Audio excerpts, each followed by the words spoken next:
que se escucha. Vamos, sí que podemos.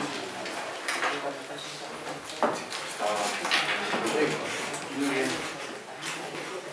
Pues muy buenos días y muchas gracias por asistir a una convocatoria del Partido Popular. En este caso queremos dar a conocer a los segovianos, a toda la sociedad, las reformas que está llevando a cabo el gobierno del Partido Popular a través de todos ustedes. Por eso les doy especialmente las gracias por su presencia aquí, a través de los medios de comunicación. El Partido Popular va a realizar una campaña en la provincia de Segovia que está coordinada con la campaña que ya se está poniendo en marcha a nivel nacional, referida concretamente a las reformas como una garantía de futuro. El Partido Popular tiene en sus estatutos desde siempre que es un partido que pretende reformar la sociedad para mejorarla, y por lo tanto somos un partido reformista, y qué mejor ocasión que la situación económica actual para llevar a cabo las reformas que nos está demandando toda la sociedad. España, como ustedes saben, se enfrenta a la situación económica más difícil de la democracia, y por lo tanto tenemos el mayor reto por delante, que es enderezar este estado de quiebra en que nos ha dejado el Partido Socialista nuestro país. El Partido Popular, por lo tanto, tiene y viene aplicando durante los últimos 5 meses de gobierno un plan de reformas que sacará a España de la crisis y creará empleo. La campaña se denomina La verdad de las reformas y viene como consecuencia en la aplicación del programa electoral. Los ciudadanos decidieron cambiar el rumbo de este país en las elecciones del mes de noviembre, y el gobierno salido de las urnas está haciendo lo que los ciudadanos pidieron en su momento y que el anterior gobierno no se atrevió a realizar, que son las reformas necesarias para lograr salir de la crisis, en primer lugar; en segundo lugar, crear empleo; y en tercer lugar, garantizar nuestro sistema y nuestro estado del bienestar. Como bien saben ustedes, en los 8 años anteriores los gobiernos socialistas han dejado a España en la situación más complicada de nuestra historia democrática. 5,5 millones de desempleados, con lo cual en los presupuestos hay más de 30.000 millones de euros al año que se deben pagar por prestaciones asistenciales en el tema del desempleo. El Partido Socialista ha dejado a este país con 700.000 millones de euros de deuda, con lo cual significa que también se deben pagar todos los años, solamente en intereses de esa deuda, 30.000 millones de euros en los presupuestos generales del Estado, hasta tal punto que las 3 partidas presupuestarias más grandes, como ustedes saben, son las pensiones, las prestaciones por desempleo y el pago de la deuda. Esa es la situación en la que ha dejado los gobiernos socialistas a este país. Pero es que además los gobiernos socialistas han dejado con más de 100.000 millones de euros de déficit a las administraciones públicas. Esa es la brillante gestión de los socialistas, amén de los más de 16.000 millones de euros de déficit del sistema sanitario y el déficit crónico del sistema sanitario a lo que nos han abocado.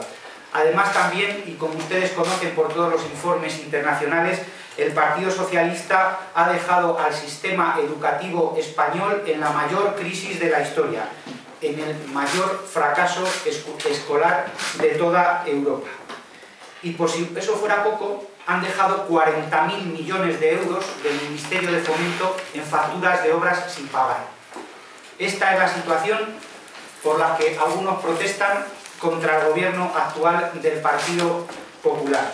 La situación es complicada, pero el gobierno ha empezado a adaptar sus reformas a la situación actual que el Partido Socialista ocultó durante las elecciones. ¿Se acuerdan ustedes cómo ocultó la crisis en marzo del 2008? Pues ha vuelto a ocultar y mentir en esta situación el Partido Socialista al entregar las cuentas al siguiente gobierno. Y prueba de ello es que el gobierno socialista, en el último año de su ejercicio, se gastó 90.000 millones de euros más de lo que tenía presupuestado, y eso en plena crisis económica. Por lo tanto, ese es el panorama, como digo, que nos ha dejado el Partido Socialista.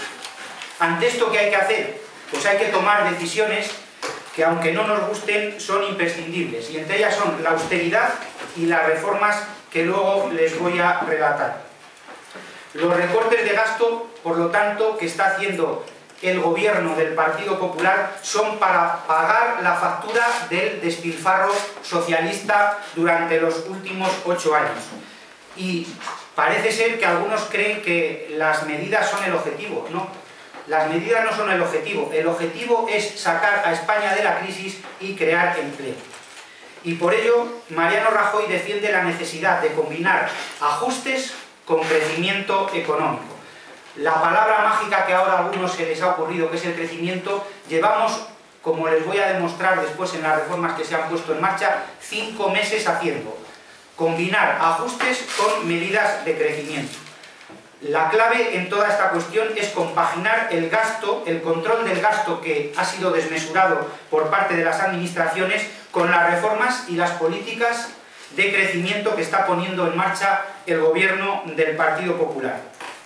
Para el gobierno, por lo tanto, la austeridad y el crecimiento son conceptos ligados, porque el crecimiento se basa en la estabilidad presupuestaria, la primera medida que puso en marcha el gobierno popular, la estabilidad presupuestaria.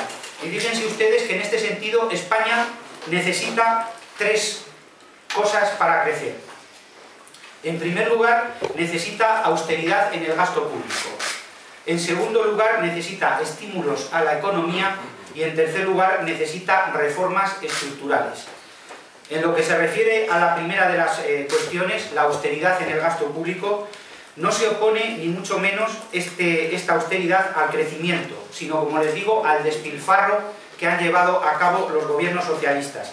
Se trata de que no volvamos a gastar más de lo que tenemos, que es lo que se ha hecho en los últimos años. En segundo lugar, como les decía, se necesita para crecer estímulos a la economía.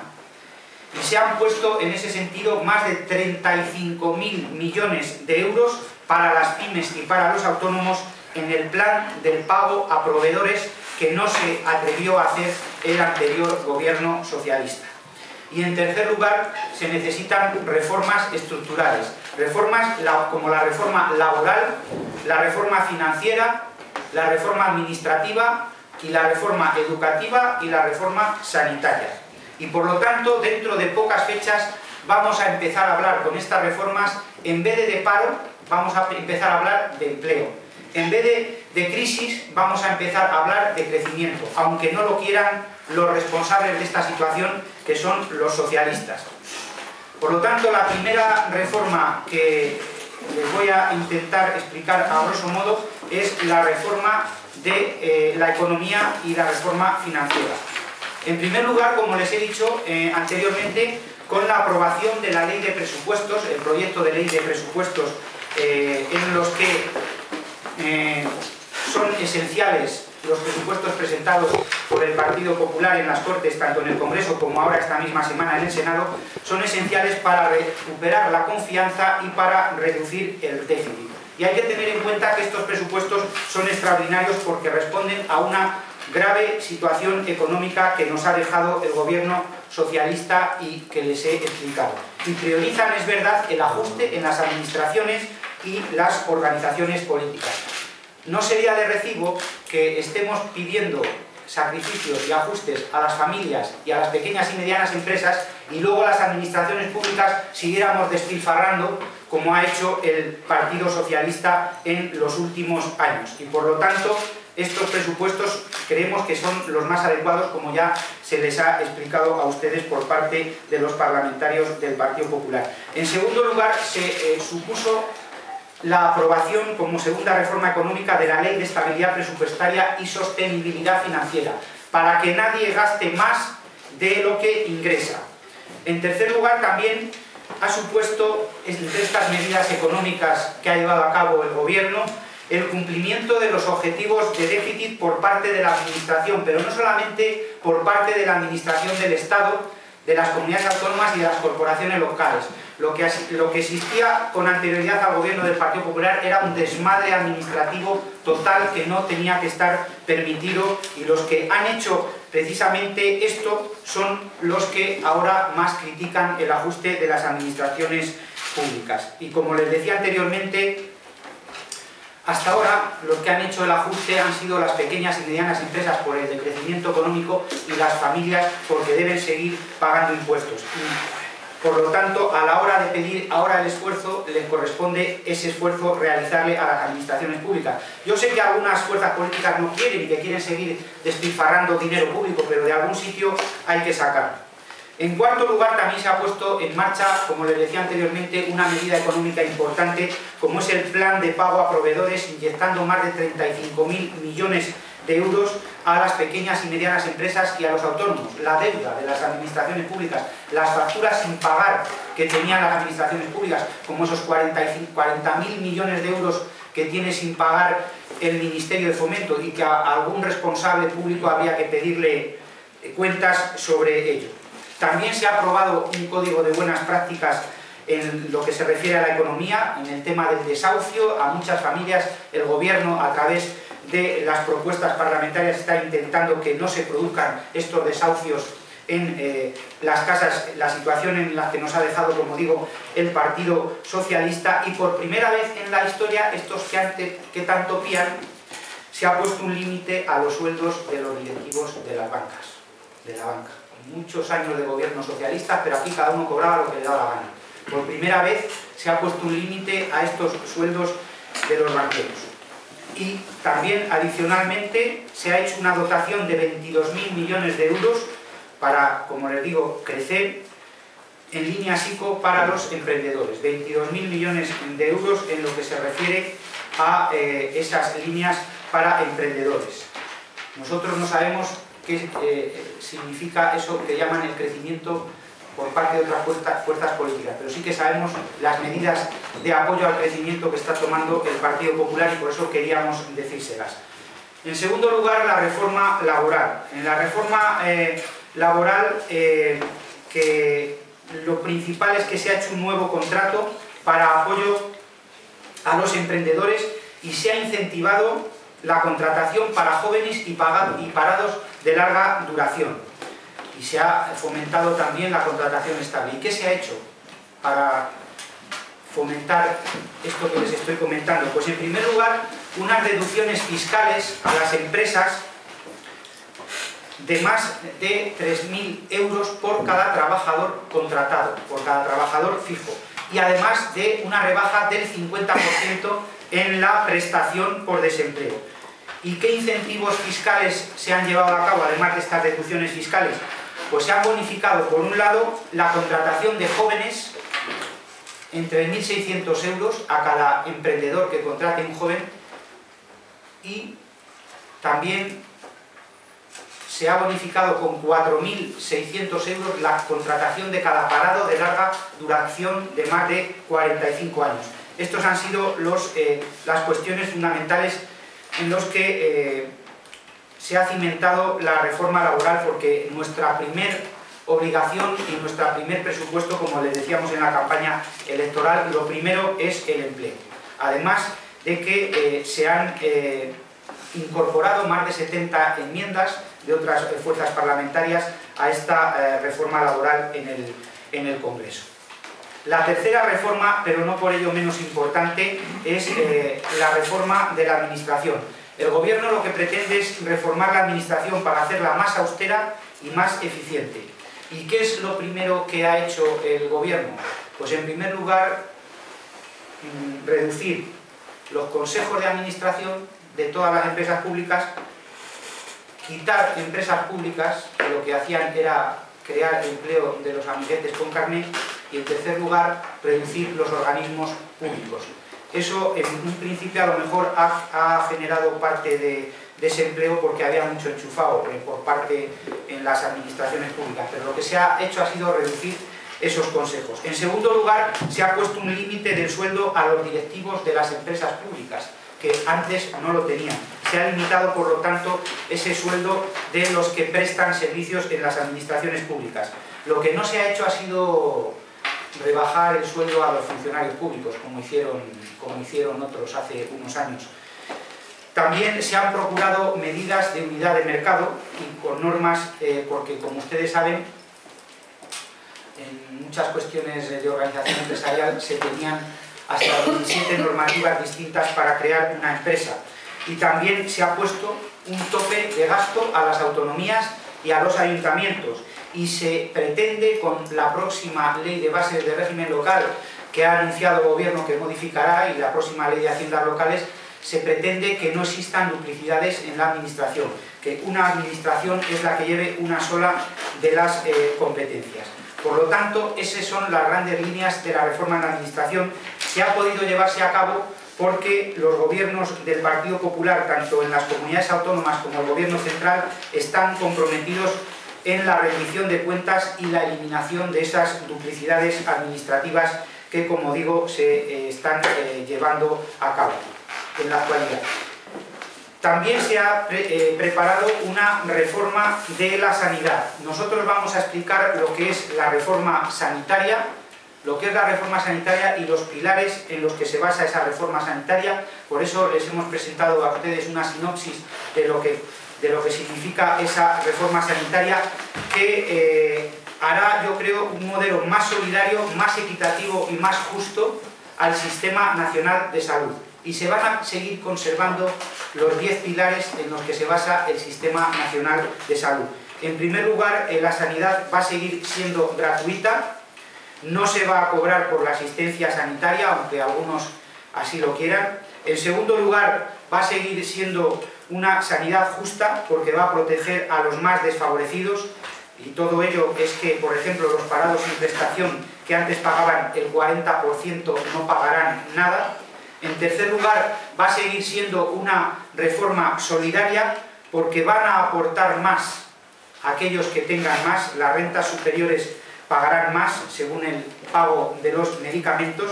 En cuarto lugar, va a ser una reforma sostenible, porque la reforma del Sistema Nacional de Salud tiene que ser sostenible y tiene que estar saneado, y no se pueden mantener criterios sanitarios que nos aboquen a un déficit crónico, como les decía anteriormente, y a un déficit de más de 16.000 millones de euros al año en ese Sistema Nacional de Salud. No sabemos cuál es otra propuesta alternativa a la reforma sanitaria del Partido Popular. En quinto lugar, va a ser una reforma equitativa, ya que se va a establecer lo que muchos españoles han echado de menos durante estos años, y es una cartera común y básica de asistencia sanitaria, para que no existan desigualdades, y ustedes lo saben, entre diferentes comunidades autónomas, dependiendo de dónde tuviera cada uno la cartilla sanitaria. Por lo tanto, una reforma equitativa, una reforma universal. Ninguna persona nacional o extranjera, y esto quiero dejarlo muy claro, va a quedar desatendida, y por lo tanto esa reforma, la sanidad seguirá siendo también universal, como así establece nuestra Constitución. Lo que pasa es que, claro, se va a establecer un uso que se evitará que existan fraudes como han existido hasta ahora en la sanidad pública, y se va a controlar que ese turismo sanitario no se siga produciendo. Y eso es lo que tenían que haber hecho los gobiernos anteriores, en vez de no haber hecho absolutamente nada en materia sanitaria y echar la culpa a otros porque estaba transferida. El que tiene que controlar y el que tiene la legislación básica en materia sanitaria es la Administración General del Estado, y ha hecho dejación de funciones también en esta materia. En séptimo lugar, el séptimo pilar de la reforma sanitaria va a ser la calidad de la prestación del servicio. Se van a preservar la máxima calidad en todas las prestaciones asistenciales sanitarias, y se va a crear una red, en ese sentido, de agencias de tecnologías y prestaciones sanitarias para homogeneizar esa calidad en todas y cada una de las comunidades autónomas. En octavo lugar, va a ser una reforma eficiente, porque se hará una implantación intensiva de las nuevas tecnologías en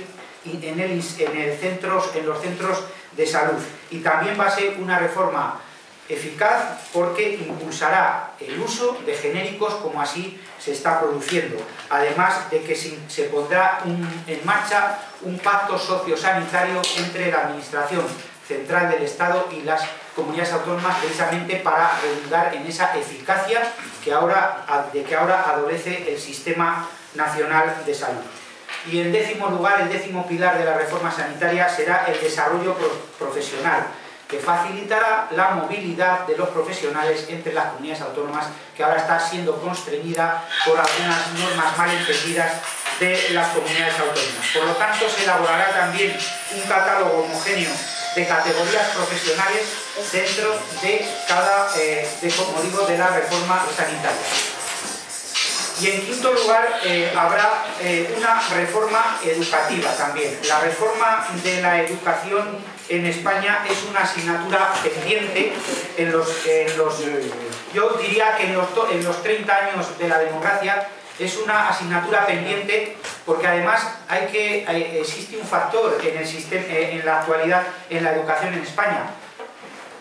De momento, ningún gobierno del Partido Popular ha aprobado las bases educativas de nuestro país. Hasta ahora siempre hemos estado gobernados por normativas socialistas, y eso es una de las causas de la que España esté a la cola en materia de educación. Y por lo tanto, el Partido Popular se propone dar la vuelta a la herencia recibida por el Partido Socialista, en la que la tasa de abandono escolar era superior al 28%, que les tenía que dar vergüenza a algunos gestores educativos esta materia, y a más que ninguno al que hasta ahora ha legislado sobre esta materia educativa en toda España, como ha sido el señor Rubalcaba, de la que se siguen aplicando las leyes. Yo espero que exista una reforma integral que nos devuelva a una educación de calidad y que no nos tengamos que avergonzar del sistema educativo que existe en España, y por lo tanto que se base en la calidad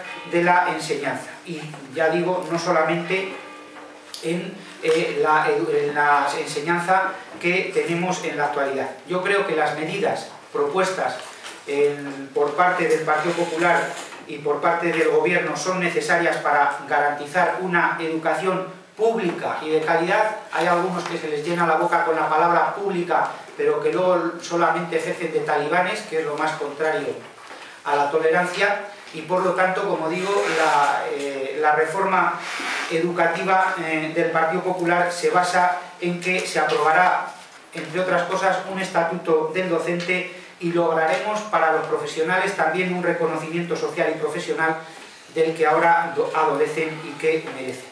Y por lo tanto, nosotros creemos que las familias españolas se merecen una educación para sus hijos mejor de la que han recibido hasta ahora, mejor de las sucesivas herencias socialistas en materia educativa, y que por lo tanto estará en marcha esa educación de calidad que garantizará la igualdad de oportunidades a todos los ciudadanos.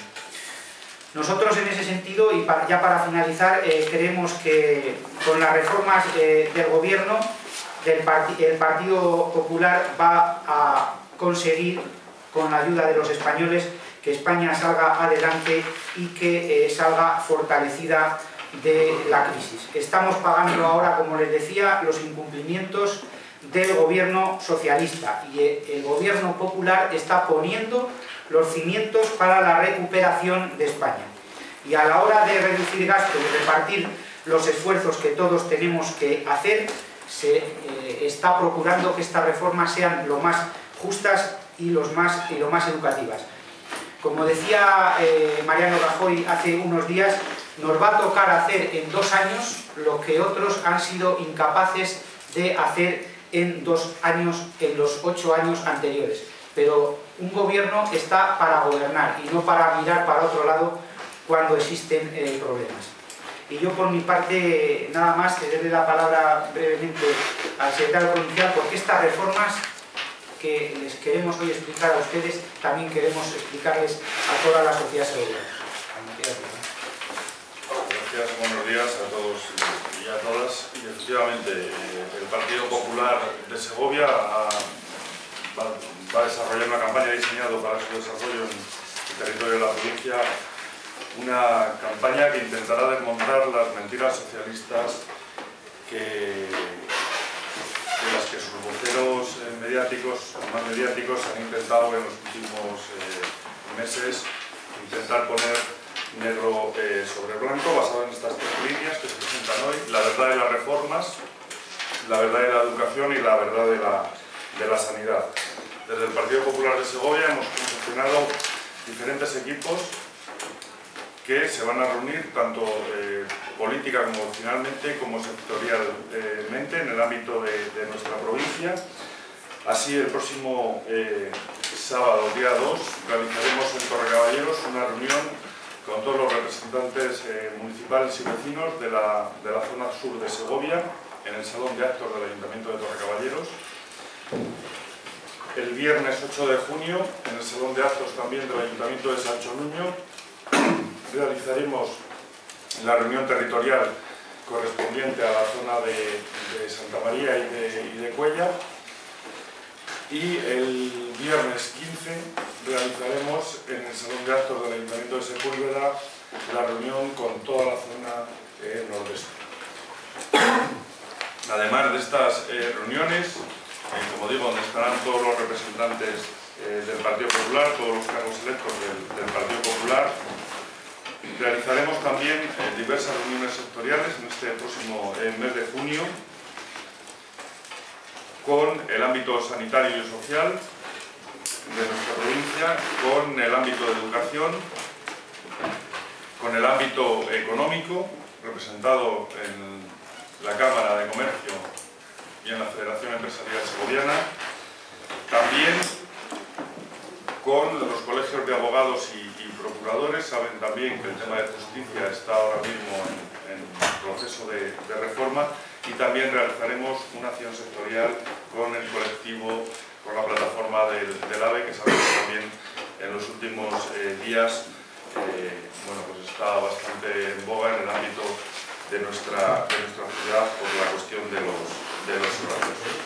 Con eso lo que vamos a intentar es movilizar a todo el Partido Popular de la provincia para pues intentar trasladar ese mensaje de serenidad que creemos que tenemos que trasladar como responsables del Partido Popular, que confía plenamente en la acción de gobierno de Mariano Rajoy y que estamos seguros que desde la gestión y desde la serenidad seremos capaces de lograr, a través del compromiso, en este caso con España, pero también en nuestro caso con Segovia, lograremos salir y conseguir en un futuro no muy lejano más empleo, más progreso y mejor futuro.